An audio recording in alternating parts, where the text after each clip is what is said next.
या देवी सर्वभूतेषु मां शक्तिरूपेण संस्थिता नमस्तस्यै नमस्तस्यै नमस्तस्यै नमो नमः। जय माता दी मित्रों, आज आषाढ़ गुप्त नवरात्रि का चौथा दिन है। चौथे दिन चौथी महाविद्या माँ भुवनेश्वरी माँ कुष्मांडा की पूजा आराधना आज के दिन की जाती है। आज के दिन आप सभी सुनेंगे श्री दुर्गा सप्तशती पाठ अध्याय 5, अध्याय 6, अध्याय 7 और अध्याय 8 की कथा। महर्षि मेधा ने कहा, पूर्व काल में शुंभ निशुंभ नामक असुरों ने अपने बल के मद से इंद्र का त्रिलोकी का राज्य और यज्ञों के भाग छीन लिए और वह दोनों इसी प्रकार सूर्य, चंद्रमा, धर्मराज और वरुण के अधिकार भी छीनकर स्वयं ही उनका उपयोग करने लगे। वायु और अग्नि का कार्य भी वही करने लगे और इसके पश्चात उन्होंने जिन देवताओं का राज्य छीना था उनको अपने अपने स्थान से निकाल दिया।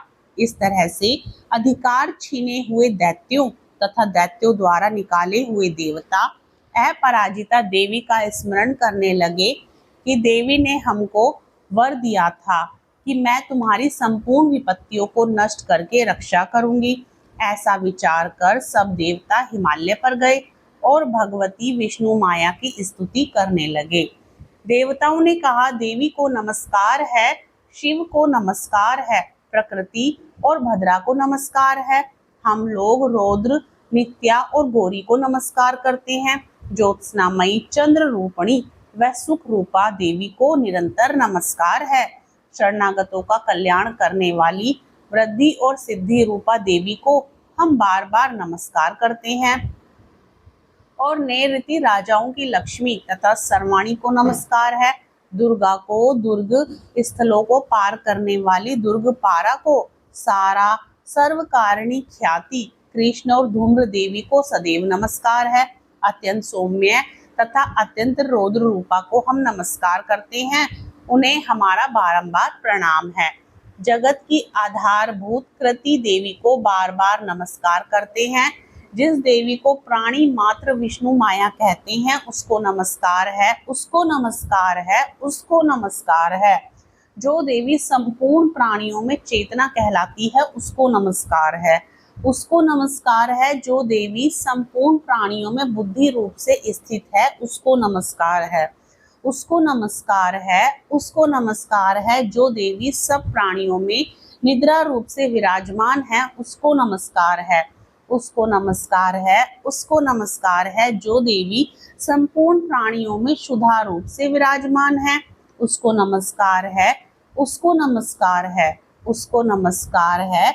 जो देवी संपूर्ण प्राणियों में छाया रूप से स्थित है उसको नमस्कार है, उसको नमस्कार है, उसको नमस्कार है। जो देवी सब प्राणियों में शक्ति रूप से स्थित है उसको नमस्कार है, उसको नमस्कार है, उसको नमस्कार है।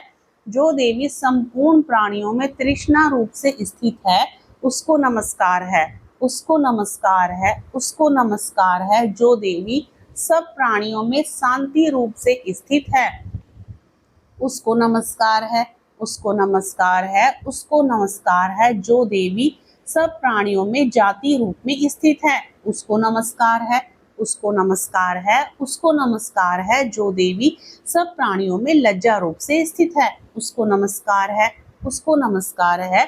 जो देवी सब प्राणियों में श्रद्धा रूप से स्थित है उसको नमस्कार है, उसको नमस्कार है, उसको नमस्कार है। जो देवी संपूर्ण प्राणियों में कांति रूप से स्थित है, जो देवी सब प्राणियों में लक्ष्मी रूप से स्थित है उसको नमस्कार है, उसको नमस्कार है, उसको नमस्कार है।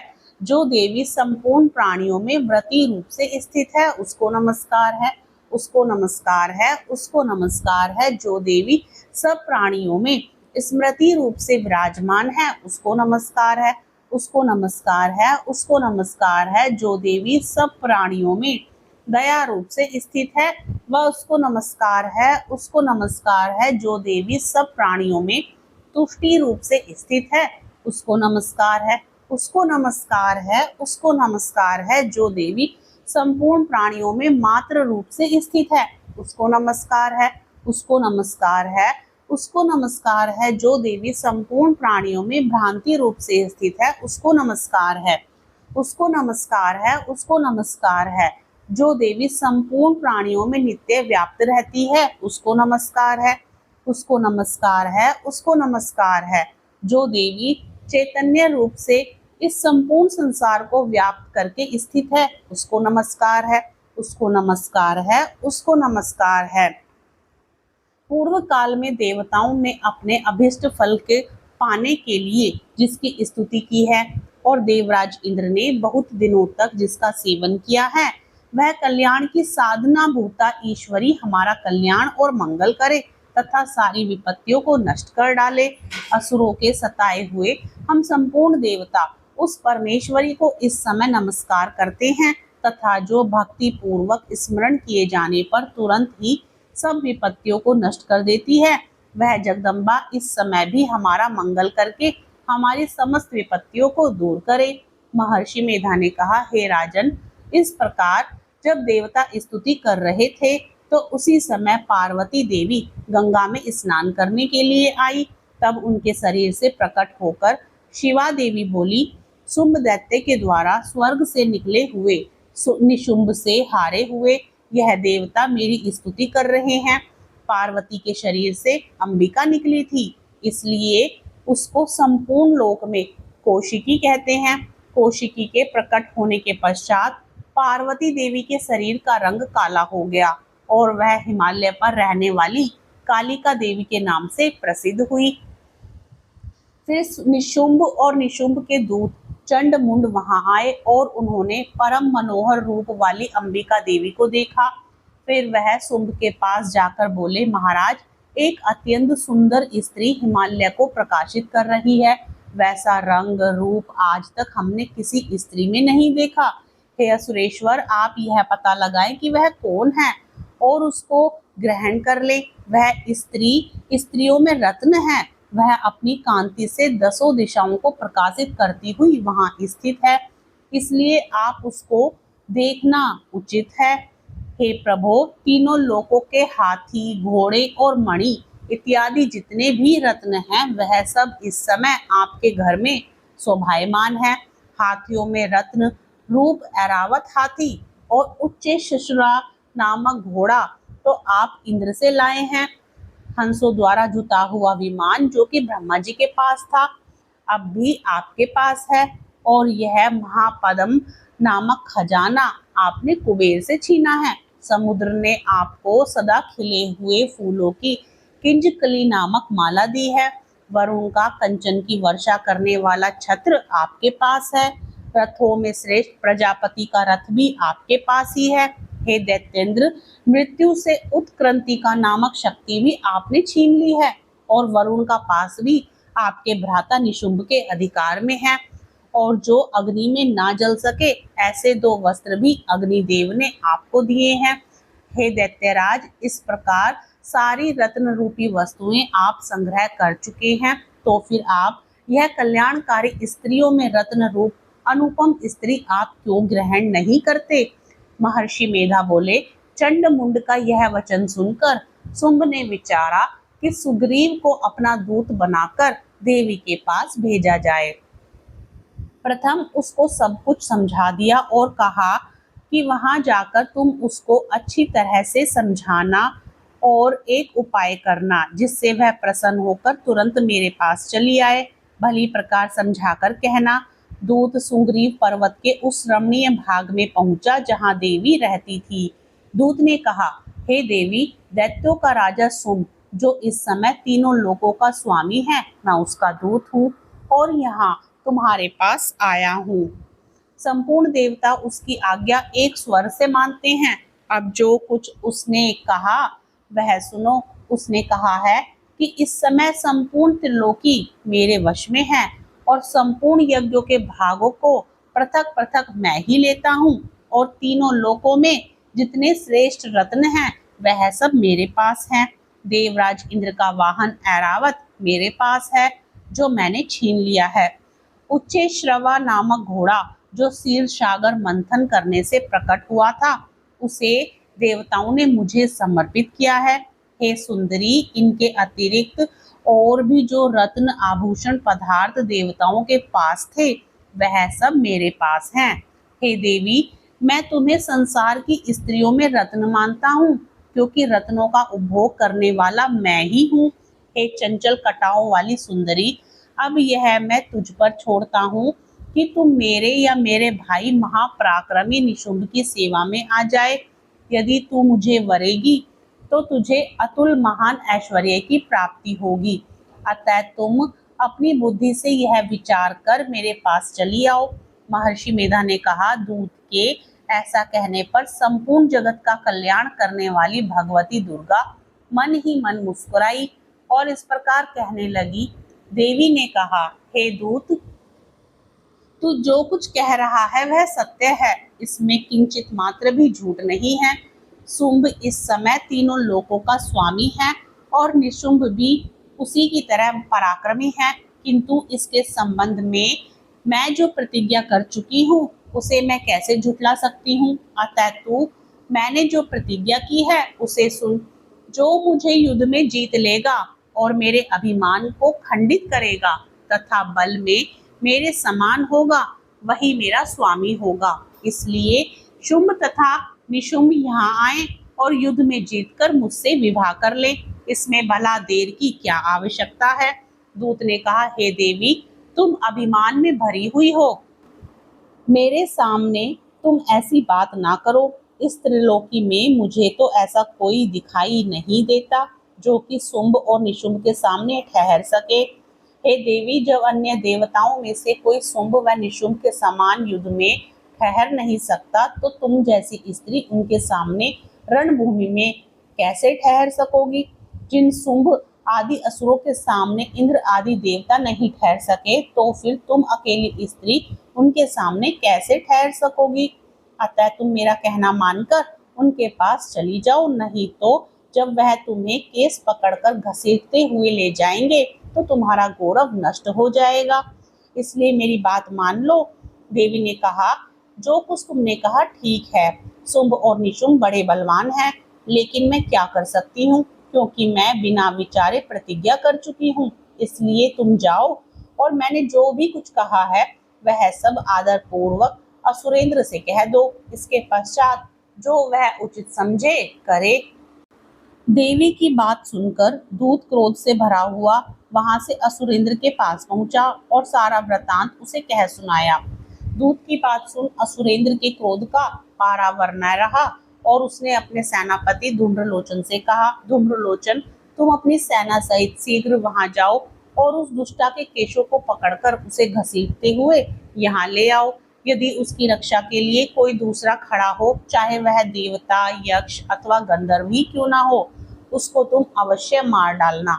महर्षि मेधा ने कहा, शुंभ के इस प्रकार आज्ञा देने पर धूम्रलोचन 60,000 राक्षसों की सेना को साथ लेकर वहां पहुंचा और देवी को देख ललकार कर कहने लगा, अरे तू अभी शुंभ और निशुंभ के पास चल। यदि तू प्रसन्नता पूर्वक मेरे साथ ना चलेगी तो मैं तेरे केशों को पकड़कर घसीटता हुआ तुझे ले चलूंगा। देवी बोली, असुरेंद्र का भेजा हुआ तेरे जैसा बलवान यदि बलपूर्वक मुझे ले जाएगा तो ऐसी दशा में मैं तुम्हारा क्या ही कर सकती हूँ। महर्षि मेधा ने कहा, ऐसा कहने पर धूम्रलोचन उसकी ओर लपका, किंतु देवी ने उसे अपनी हुंकार से ही भस्म कर डाला। यह देखकर असुर सेना क्रुद्ध होकर देवी की ओर बढ़ी, परंतु अंबिका ने उन पर तीखे बाणों, शक्तियों तथा फर्शों की वर्षा आरंभ कर दी। इतने में देवी का वाहन भी अपनी ग्रीवा के बालों को झटकता हुआ और बड़ा भारी शब्द करता हुआ असुर सेना में कूद पड़ा। उसने कई असुर अपने पंजों से, कई अपने जबड़ों से और कई को धरती पर पटककर अपनी दाढ़ों से घायल करके मार डाला। उसने कई असुरों के अपने नख से पेट फाड़ डाले, कई असुरों को केवल थप्पड़ मारकर सिर धड़ से अलग कर दिया, कई असुरों की भुजाएं और सिर तोड़ डाले और गर्दन के बालों को हिलाते हुए उसने कई असुरों को पकड़ उनके पेट फाड़कर उनका रक्त पी डाला। इस प्रकार देवी के इस महाबलवान सिंह ने क्षण भर में असुर सेना को समाप्त कर दिया। शुंभ ने जब यह सुना कि देवी ने धूम्रलोचन असुर को मार डाला है और उसके सिंह ने सारी सेना का संहार कर डाला है। तब उसको बड़ा क्रोध आया। उसके मारे क्रोध के होठ फड़फड़ाने लगे और उसने चंड तथा मुंड नामक महाअसुरों को आज्ञा दी, हे चंड, हे मुंड, तुम अपने साथ एक बड़ी सेना साथ लेकर वहां जाओ और उस देवी के बाल पकड़कर उसे बांधकर तुरंत यहाँ ले आओ।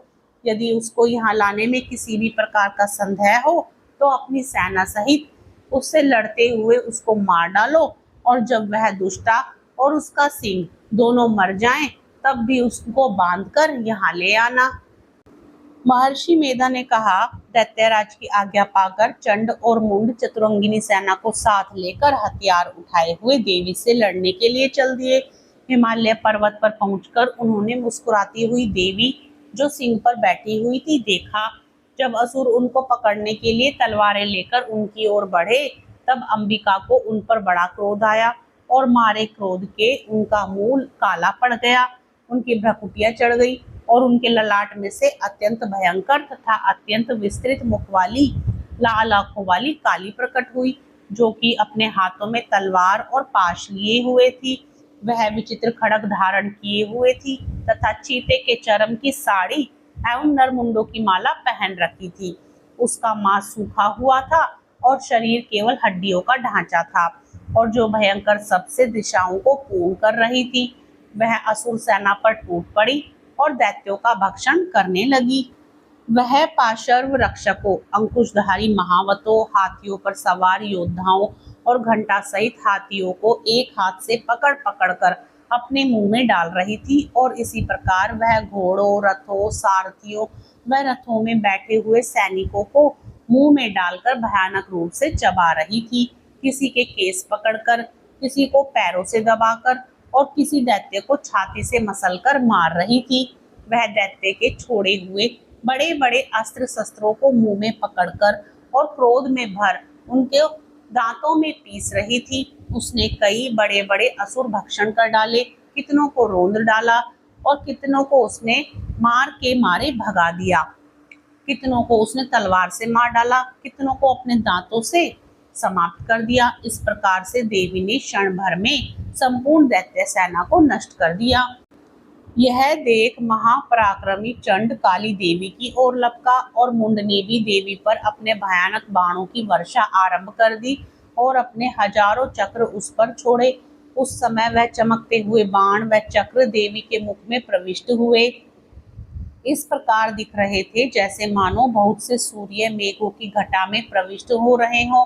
इसके पश्चात भयंकर शब्द के साथ काली ने अत्यंत जोश में भरकर विकट अट्टहास किया। उसका भयंकर मुख देखा नहीं जाता था। उसके मुख से श्वेत दांतों की पंक्ति चमक रही थी। फिर उसने तलवार हाथ में लेकर हूं शब्द कहकर चंड के ऊपर आक्रमण किया और उसके केश पकड़कर उसका सिर काटकर अलग कर दिया। चंड को मरा हुआ देखकर मुंड देवी की ओर लपका, परंतु देवी ने क्रोध में भरे उसे भी अपनी तलवार से यमलोक पहुंचा दिया। चंड और मुंड को मरा हुआ देखकर उसकी बाकी बची हुई सेना वहां से भाग गई। इसके पश्चात काली चंड और मुंड के कटे हुए सिरों को लेकर चंडिका के पास गई और प्रचंड अट्टहास के साथ कहने लगी, हे देवी, चंड और मुंड दो दैत्यों को मारकर तुम्हें भेंट कर दिया है।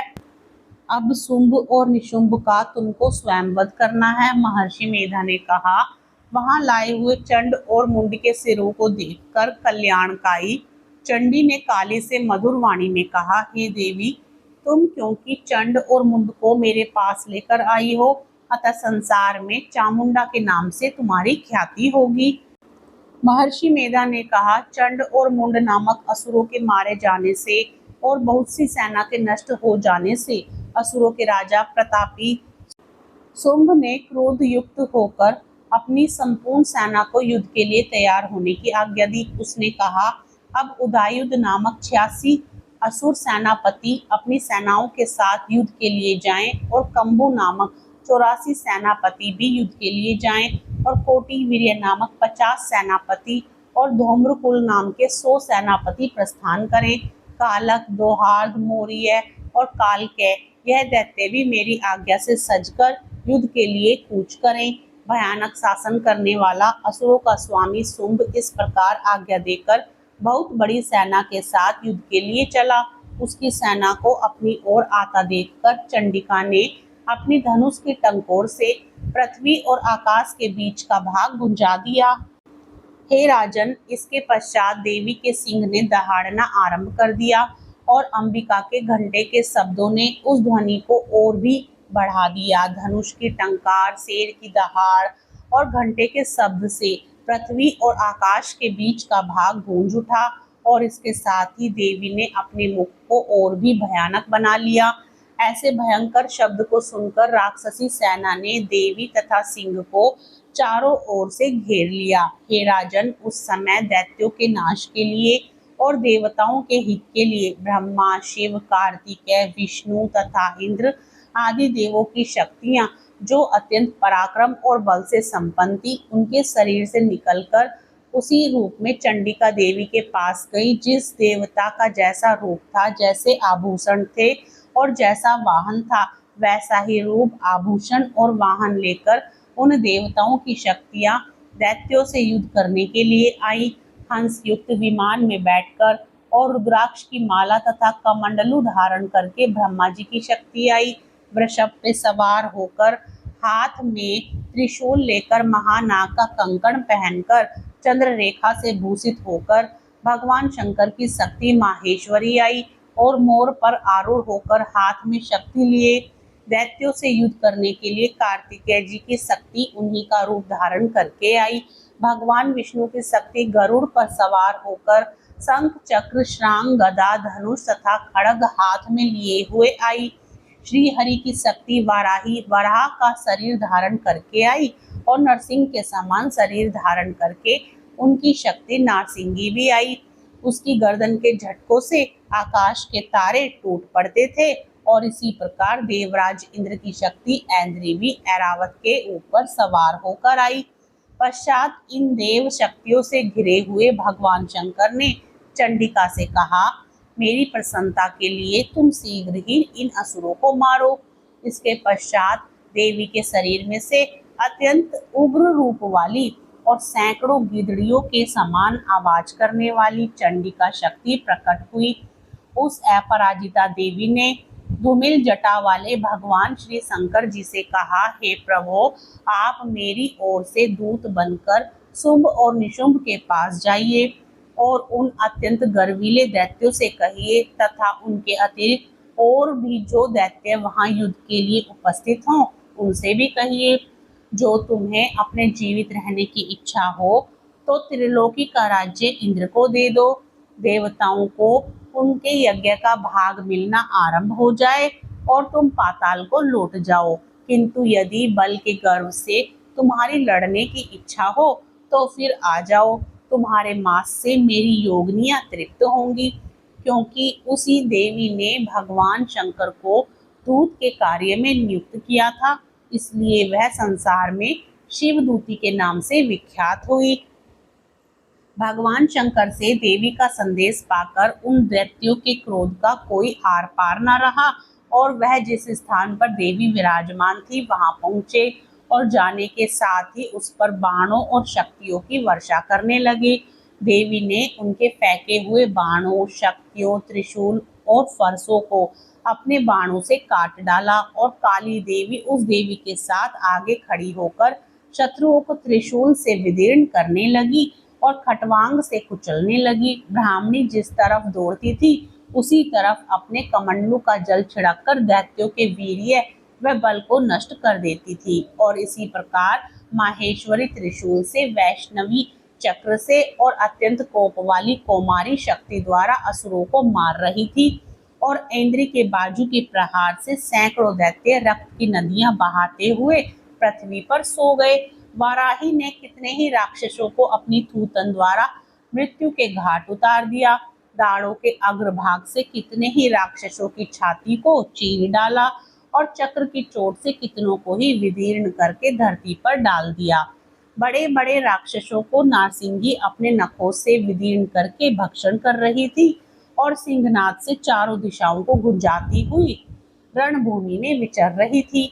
शिवदूती के प्रचंड अट्टहास से कितने ही दैत्य भयभीत होकर पृथ्वी पर गिर पड़े और उनके गिरते ही वह उनको भक्षण कर गई। इस तरह क्रोध में भरे हुए मातृगणों द्वारा नाना प्रकार के उपायों से बड़े बड़े असुरों को मरते हुए देखकर राक्षसी सेना भाग खड़ी हुई और उनको इस प्रकार भागता देखकर रक्तबीज नामक महापराक्रमी राक्षस क्रोध में भरकर युद्ध के लिए आगे बढ़ा। उसके शरीर से रक्त की बूंदें पृथ्वी पर जैसे ही गिरती थी, तुरंत वैसे ही शरीर वाला तथा वैसा ही बलवान दैत्य पृथ्वी से उत्पन्न हो जाता था। रक्तबीज गदा हाथ में लेकर इंद्री के साथ युद्ध करने लगा। जब इंद्री शक्ति ने अपने वज्र से उसको मारा तो घायल होने के कारण उसके शरीर से बहुत सा रक्त बहने लगा और उसकी प्रत्येक बूंद से उसके समान ही बलवान तथा महापराक्रमी अनेक दैत्य भयंकर रूप से प्रकट हो गए। वे सब के सब दैत्य बीज के समान ही बलवान तेज वाले थे।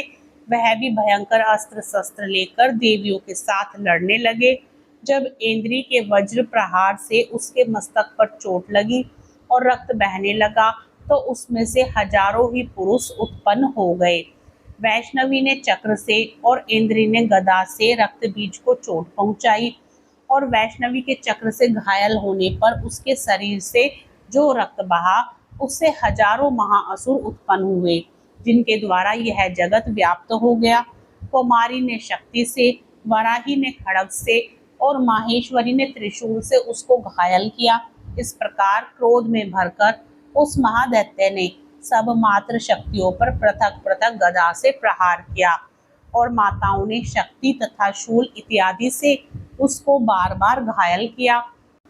उससे सैकड़ों महादैत्य उत्पन्न हुए और इस प्रकार उस रक्तबीज के रुधिर से उत्पन्न हुए असुरों से संपूर्ण जगत व्याप्त हो गया, जिससे देवताओं को भय हुआ। देवताओं को भयभीत देखकर चंडिका ने काली से कहा, हे चामुंडे, अपने मुख को बड़ा करो और मेरे शस्त्रघात से उत्पन्न हुए रक्त बिंदुओं तथा रक्त बिंदुओं से उत्पन्न हुए महाअसुरों को तुम अपने इस मुख में भक्षण करती जाओ। इस प्रकार रक्त बिंदुओं से उत्पन्न हुए महादैत्यों को भक्षण करती हुई तुम रणभूमि में विचरो। इस प्रकार रक्त क्षीण होने से यह दैत्य नष्ट हो जाएगा। तुम्हारे भक्षण करने के कारण अन्य दैत्य नहीं होंगे। काली इस प्रकार कहकर चंडिका देवी ने रक्तबीज पर अपने त्रिशूल से प्रहार किया और काली देवी ने अपने मुख में उसका रक्त ले लिया। तब उसने गदा से चंडिका पर प्रहार किया। प्रहार से चंडिका को तनिक भी कष्ट न हुआ, किंतु रक्तबीज के शरीर से बहुत सा रक्त बहने लगा, लेकिन उसके गिरने के साथ ही काली ने उसको अपने मुख में ले लिया। काली के मुख में उस रक्त से जो असुर उत्पन्न हुए उनको उसने भक्षण कर लिया और रक्त को पीती गई। तदंतर देवी ने रक्त बीज को, जिसका कि खून काली ने पिया था, चंडिका ने उस दैत्य को वज्र, बाण, खड्ग तथा रिष्टि इत्यादि से मार डाला है। हे राजन, अनेक प्रकार के शस्त्रों से मरा हुआ और खून से वंचित वह महादैत्य रक्तबीज पृथ्वी पर गिर पड़ा। हे राजन, उसके गिरने से देवता अत्यंत प्रसन्न हुए और माताएं उन असुरों का रक्त पीने के पश्चात उद्यत होकर नृत्य करने लगी। जय माता दी। आज के अध्याय में बस इतना ही। आगे की कथा का श्रवण अगले अध्याय में करेंगे। कथा पसंद आए तो लाइक जरूर करें।